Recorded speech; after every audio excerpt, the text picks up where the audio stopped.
Welcome back, students. Today we are going to start with the module 3, which deals with IP as the IoT network layer.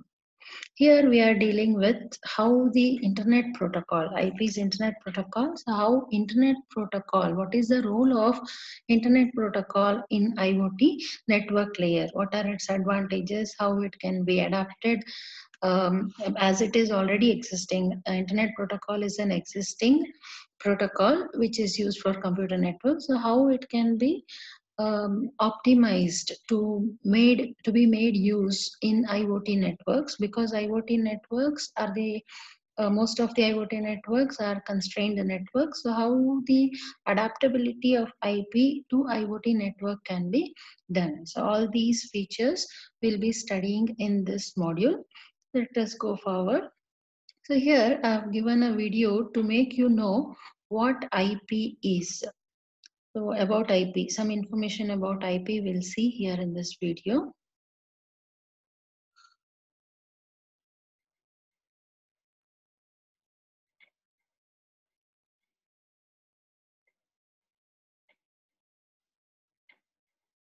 We've all sat down and sent out an email message before.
Okay, so this is what the internet protocol is.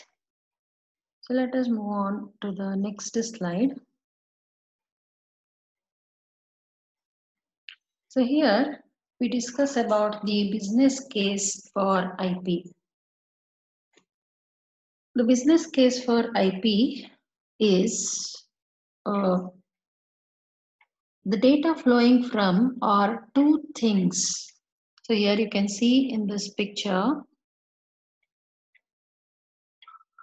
the data from things are these smart things which are flowing from or to the things is consumed, controlled or monitored by data center servers. So consumed, controlled or monitored through the data center servers, either in the cloud or in locations that may be distributed or centralized. Okay, so the data center servers may be distributed or centralized.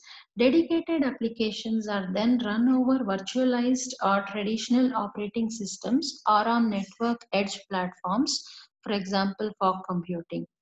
These lightweight applications communicate with the data center servers.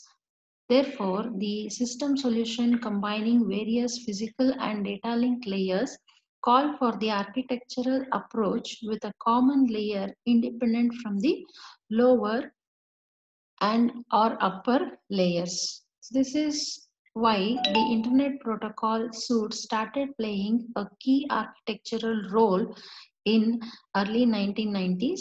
So IP is not only preferred by IT markets, but is also a choice in the OT environment too. So let us see in this slide the different advantages, the key advantages of Internet Protocol. The first one is open and standards based. The Internet of Things creates a new paradigm in which devices, applications, and users can leverage a large set of devices and functionalities while guaranteeing interchangeability and interoperability. So we have discussed about this. Interoperability means different platforms, different forms of data from different things, smart objects are able to communicate with each other. Security and management. So these are all the requirements of the functionalities of the IoT network. This calls for implementation, validation, and deployment of open standards. Where there is interoperability requirement, then there is a requirement of open standards based solutions. Hence, the IETF is an open standards body that focuses on development of the Internet Protocol suite and related Internet technologies and protocols. So IETF gives you the IP which is open for open standard and is used by IoT devices. So that is one advantage. The next advantage is versatile. A large spectrum of access technologies is available to offer connectivity of things. History of data communication says that no given wired or wireless technology fits all development criteria. Note here that history of data communication says that any wired or wireless technology used so far is giving you all the requirements what a deployment needs. The layered IP architecture is well equipped to cope with any type of physical and data link layers.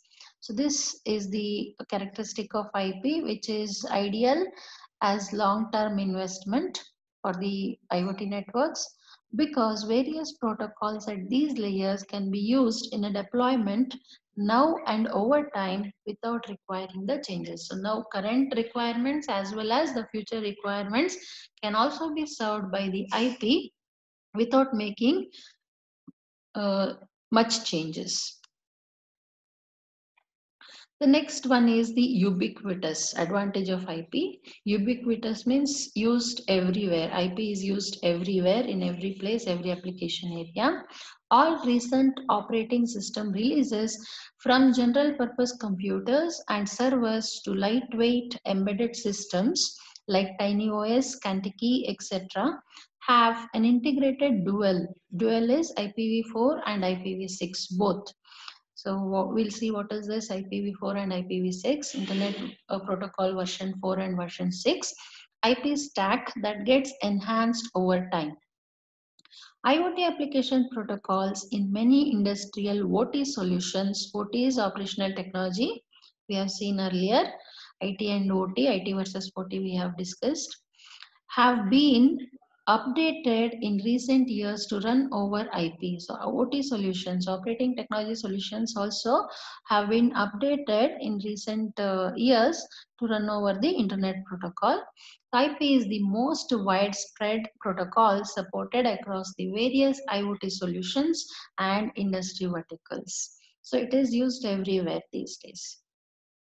Next advantage is scalable, means it can be grown. As the common protocol of the internet is IP, massively deployed and tested for robust scalability. Recent evolution of voice and video endpoints integrated over IP. So video and voice are integrated on the IP. IP on as proven that scalability is one of its strengths.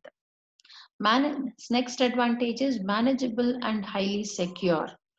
So IP is well-known network and security management tool, easily leveraged with IP network layer. It is highly secure. Next is stable and resilient, means flexible.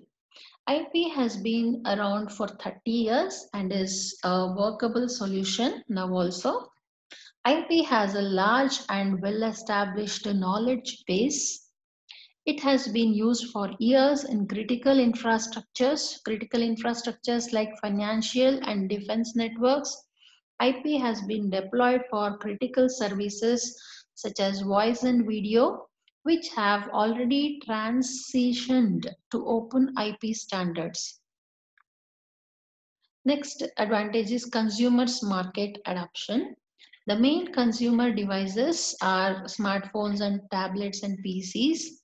The common protocol that links IoT in the consumer space is IP. So market adoption is taken over by IP. The innovation factor is another advantage. The past 2 decades have largely established the adoption of IP as a factor for increased innovation. Using IP, many innovations have been done. IP is the underlying protocol for applications ranging from file transfer and email to the World Wide Web, e-commerce, social networking, mobility, and more. These are the advancements, right? Email, then came the World Wide Web, then came the e-commerce. This we have discussed in our early classes, how the evolution of technology came after saturation of each previous applications, social networking, mobility, streaming, etc. Computing evolution from PC to mobile and mainframes to cloud services are perfect demonstrations of the innovative ground enabled by IP. So from past 2 decades, IP is only used, and these are the evolutions that have taken place. PC to mobile, mainframes to cloud services. So those are the evolutions have taken place, and IP is serving all these services. So those are the advantages of IP. So then we'll see adaptation or adaptation of the internet protocol. Adaptation or adaptation, in the sense, adoption means completely adopting the IP. Adaptation means whatever we have earlier infrastructure, little modification will do so that we can make use of IP, because the legacy systems are already there and we cannot replace them completely because of various reasons like investment and other legacy reasons. So adaptation means whatever we have earlier, with that we'll make slightly modification so that we can make use of the internet protocol. So let us see. The use of numerous network layer protocols in addition to IP is often a point of argument between computer networking experts. So IP with additional protocols will be used. We have seen in previous discussions also, IP is been support in different classes of constrained devices.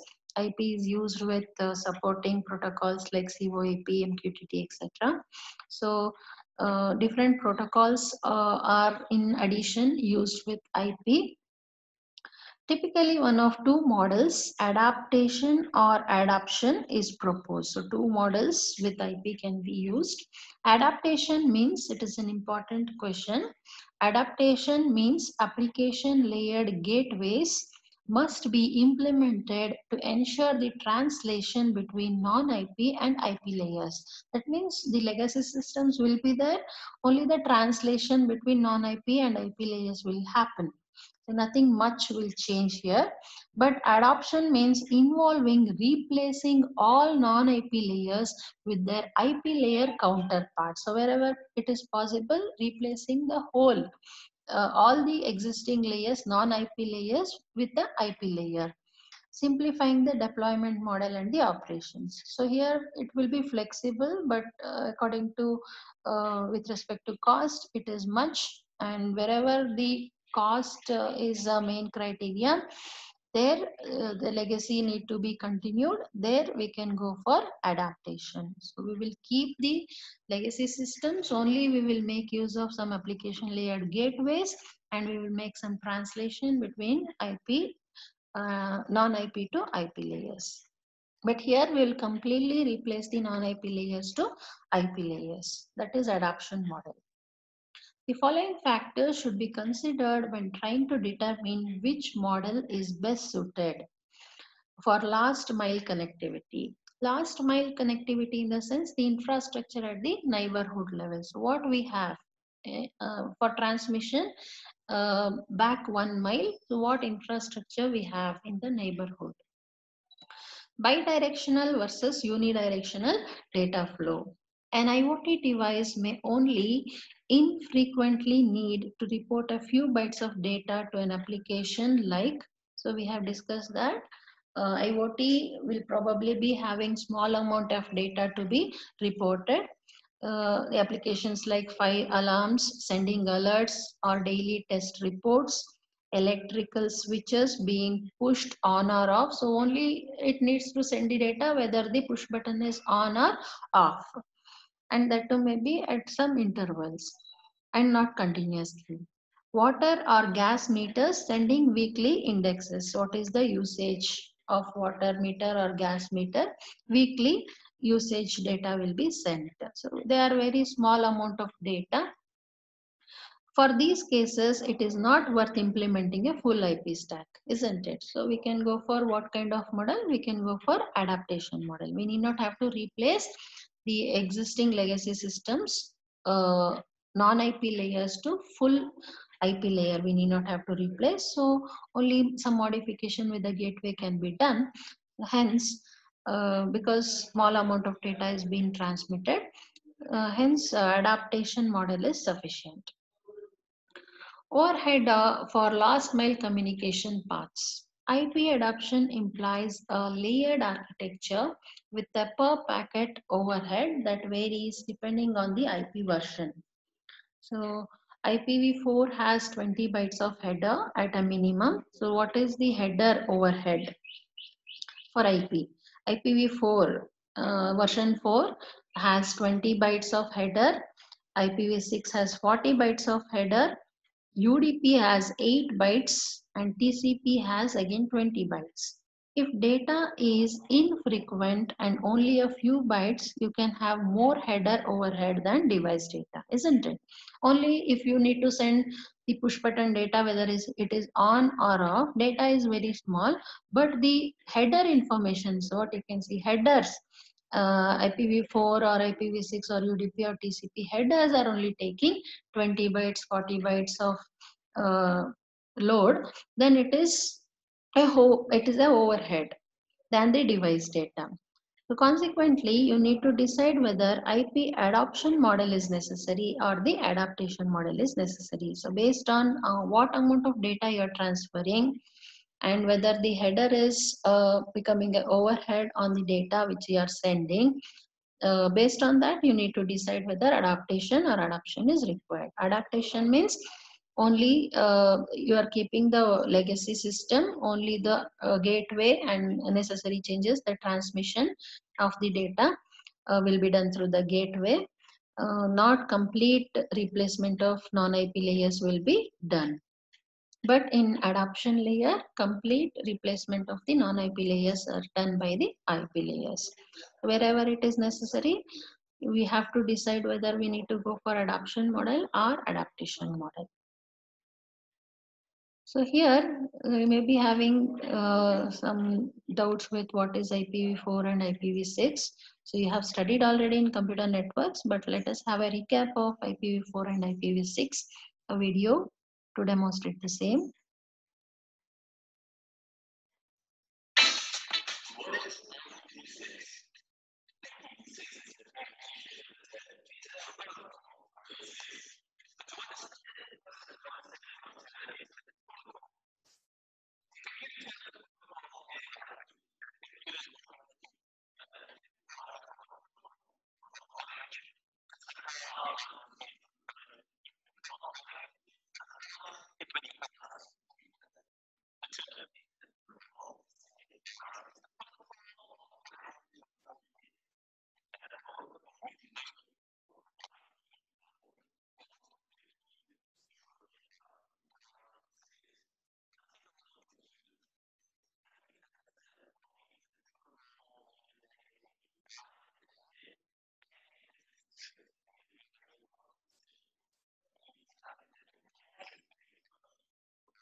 Well, that is about IPv4 and IPv6. As we need more space on the internet, we need to go for IPv6.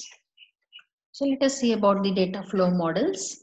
One benefit of IP is any node can easily exchange data with any other node in a network, although security, privacy, and other factors may put controls and limits on the end-to-end concept. However, in many IoT solutions, a device data flow is limited to one or two applications. In this case, the adaptation model can work because translation of traffic needs to occur only between the end device and one or two application servers. So you can communicate to any number of devices, but if it is limited to one or two devices, then adaptation is sufficient because you need not have to replace the whole non-IP layers. Network diversity. One of the drawbacks of adaptation model. So adaptation is actually beneficial, but what drawback it has is general dependency on single physical layer and MAC layers. So this is a disadvantage. For example, ZigBee devices must only be deployed in ZigBee network islands, isn't it? So ZigBee can only communicate with ZigBee. ZigBee cannot communicate with Wi-Fi device. ZigBee cannot communicate with a Bluetooth device. So that is not possible. That is the drawback of adaptation model. But if ZigBee and Bluetooth device need to be connected, so then you have to replace the non-IP layers to IP layers. You have to go for adoption model, not the adaptation model. So adaptation model has this drawback. Therefore, a deployment must consider which applications have to run on the gateway connecting these islands and the rest of the world. So you need to decide based on what requirement your application have. You have to decide whether you have to go for adaptation model or the adoption model. So this is an important question paper question. The need for optimization. So optimization is a need of the day. The Internet of Things will largely be built on the IP suite. However, challenges still exist for IP in IoT solutions, as we discussed earlier. Therefore, optimizations are needed at various layers of the IP stack to handle restrictions that are present in the IoT networks. IoT network restrictions are they are constrained networks with constrained nodes, so power limitation, processing limitation, and also memory limitation will be there. So with that restrictions, how IP can cope up with, so that we have to see. That is the need for optimization of the IP. So next coming to constrained nodes. So because of these reasons, IP need to be optimized. The constrained nodes can be classified as devices that are very much constrained in resources, devices with enough power capabilities to implement a stripped down IP stack or non-IP stack, devices that are similar to generic PCs So that means we had seen no class 0, class A, class B, and class C. So here the first one what we can see is very constrained devices. Very constrained means the resources availability is very low. So there you can go for adaptation model because they'll not be communicating too much. Their data rate is very low. So we can just go for adaptation model. Then with enough power capability. So here power capability is also there, but they are also little constrained. So you can either go for adaptation model or adaptation model based on the requirement of the application. But the devices which are generic PCs in terms of computing and power resources, that means they are not much constrained. They are constrained, but they are not much constrained. So bandwidth is good, power supply is good, memory is good. So such devices you can go for adoption model. That means you can completely replace the non-IP layers with the IP layers. Constrained networks. Because of these reasons, optimization of IP is necessary. Well, that is what we are discussing here. High speed connections are not usable by some IoT devices in the last mile. So high speed connections are not used because the data rate is low, but the range will be high. The reasons are because of low bandwidth, limited distance and bandwidth, and lack of limited network services. So high speed connections are not used in IoT devices because of these reasons. A constrained network can have high latency and a high potential for packet loss, isn't it? So high latency and packet loss may be there. Chances of packet loss are high. This in turn has led various standards organizations to work on optimizing the IP and other protocols for IoT. So because of these reasons, what reasons? So high speed connections are not used in IoT because of low bandwidth, limited distance and lack of limited network services. And also because of which the constrained network face high latency and high packet loss. For that reason, these various standards organizations are thinking of optimizing the IP and other protocols for IoT. So how it is done? Optimizing of IP for IoT is done. Internet protocol is key for a successful Internet of Things. Hence, constrained nodes and constrained networks mandate optimization at various layers and on multiple protocols of the IP architecture. So how it is optimized? So let us see this diagram here. Optimizing IP for IoT using an adaptation layer. So we saw two models, adaptation and adoption layer. Non-IP layers are there, then that will be removed in adoption layer. But how adaptation? Adoption model, but how adaptation model is deployed. So adaptation model is deployed by introducing an adaptation layer in the data link layer. Okay, so here physical layer, wired or wireless hardware for connectivity. Then data link layer includes 802.14.4 GRE. Then there is an adaptation layer included here above the data link layer. Then network layer will support IPv6 or IPv4, sometimes both for backward compatibility. Then transport layer uses TCP or UDP. So this is how the IP is optimized using adaptation layer for usage of IP in IoT networks using an adaptation layer. So from 6LoWPAN to 6Low. So what is the usage of 6LoWPAN in IP? So 6LoWPAN we have studied in our previous classes. 6LoWPAN is IPv6 version for low power personal area networks.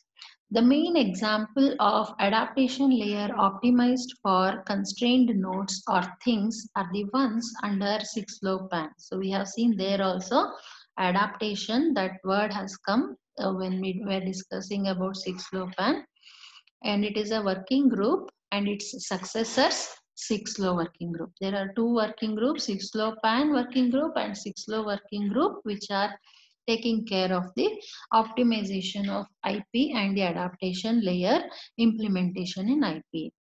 The comparison of an IoT protocol stack utilizing 6LoWPAN and IP protocol stack. So here IP protocol stack, originally it is like this. There is a file layer, MAC layer, IP layer. Then in the transport layer, we have TCP, UDP and ICMP. Then HTTP, these are the application protocols, HTTP and RTP, real-time transfer protocol, and hypertext transfer protocol. So this is the original IP stack with these layers, so which are optimized for usage in IoT protocol stack with 6LoWPAN adaptation layer. So this 6LoWPAN is an adaptation layer here. So what are the functionalities supported by 6LoWPAN? As per our earlier discussion, it supports header compression and fragmentation, right? 6LoWPAN supports header compression and fragmentation functionalities. So here you can see in the IoT protocol stack, we have file layer, MAC layer. So here it is 6LoWPAN. LoWPAN with IPv6 is 6LoWPAN layer. Then UDP and ICMP and the application protocols. So here this is the extra thing. So here with the layer of IP, it is also implemented with LoWPAN with IPv6, that is 6LoWPAN adaptation layer is implemented here to optimize the IP protocol stack, which can best suit for IoT constrained networks. The 6LoWPAN working group published REC 4994. RFC 4994 defines frame headers for the capabilities of header compression, fragmentation, and mesh addressing. So we'll see what are those header stacks. Depending on the implementation, all, none, or any combination of these capabilities and their corresponding headers can be enabled. So according to the implementation, depending on the implementation, so these are the different header stacks. All of the header stacks can be used, or you can omit few of them according to the requirement. So here we have 802.15.4 header, mesh addressing header, fragment header, IPv6 compression header, and IPv6 payload. See, these are the functionalities of 6LoWPAN, right? So here it is mesh addressing, fragmentation, and header compression. So all these headers, if it is necessary, they will be done and their headers will be attached. And IPv6 payload is the actual data which need to be sent. And this is the 15.4 IEEE standard header. So if not necessary, all of these are not necessary, we can omit. Like here, mesh addressing header is not incorporated. Similarly here, mesh addressing and fragment header is not incorporated. So like according to the requirement, all or few of these headers of 6LoWPAN stack can be implemented in the payload with the payload. So then coming to the 6LoWPAN header compression. So 6LoWPAN header compression, you can see here.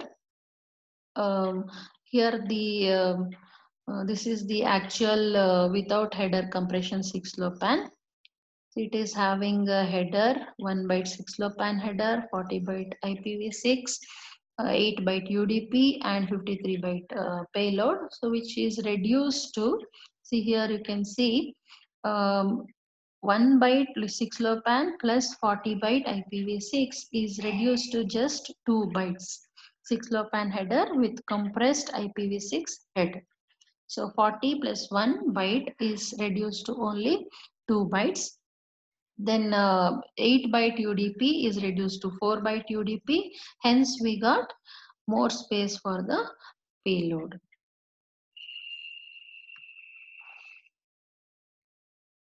Then fragmentation. So fragmentation, 802.15.4 header, 6LoWPAN fragmentation header 1 byte, datagram size is 1 byte, datagram tag is 2 bytes, datagram offset which is not present on first fragment, and the FCS.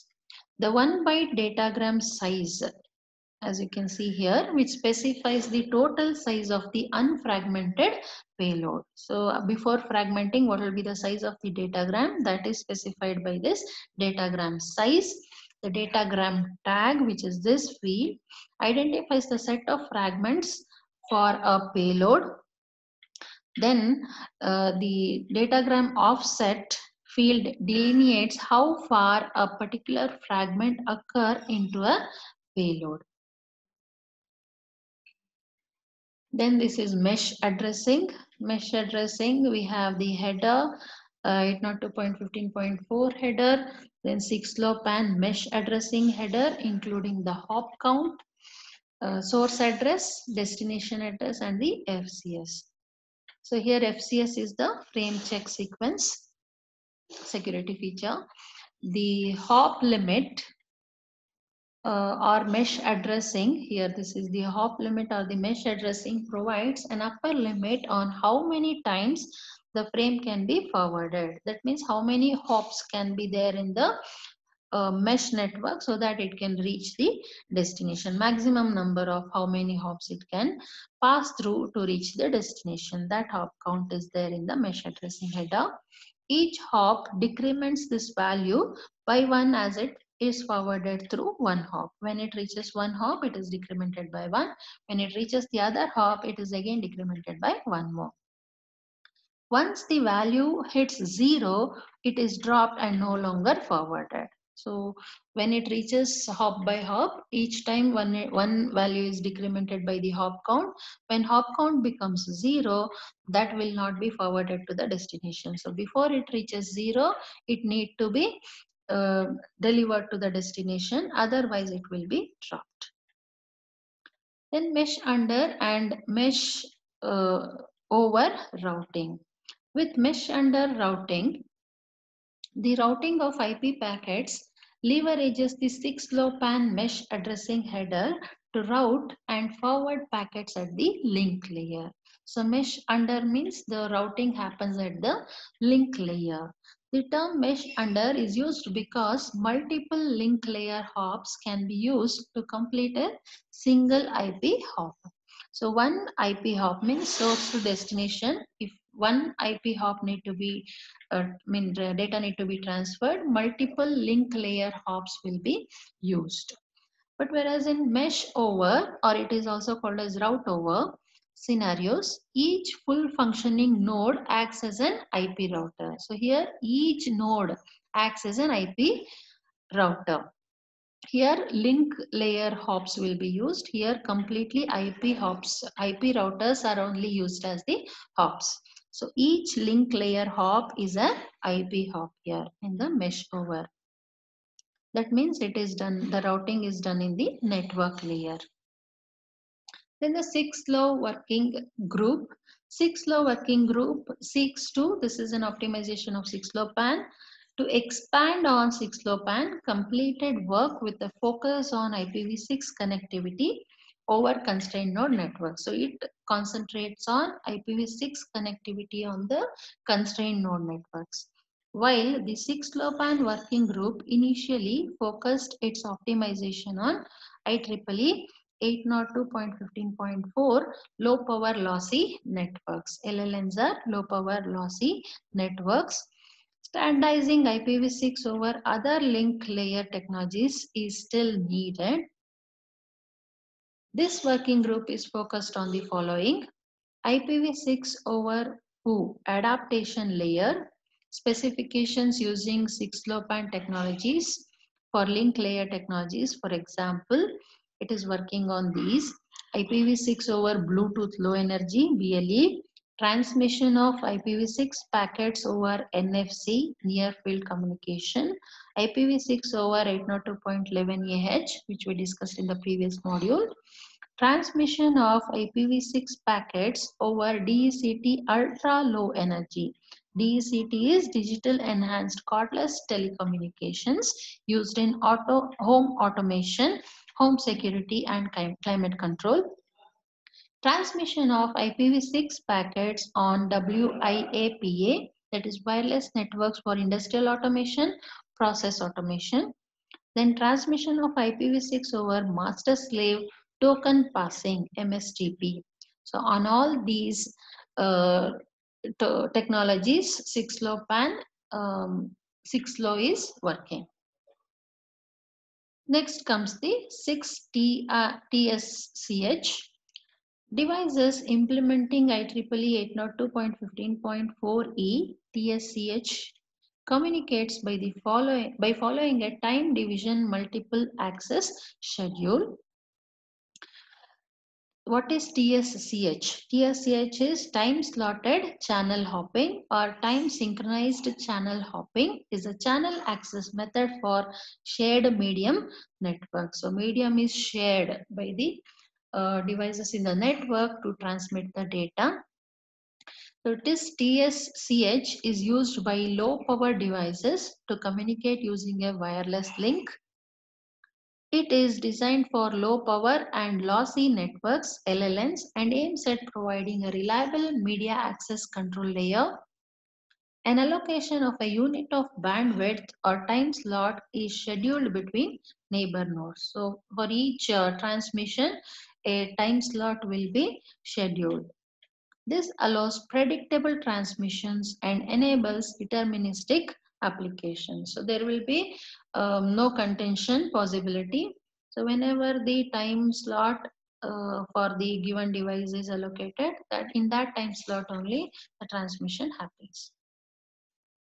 Other 802.15.4 implementations do not allocate slices of bandwidth, so communication, especially during times of connection, may be delayed or lost.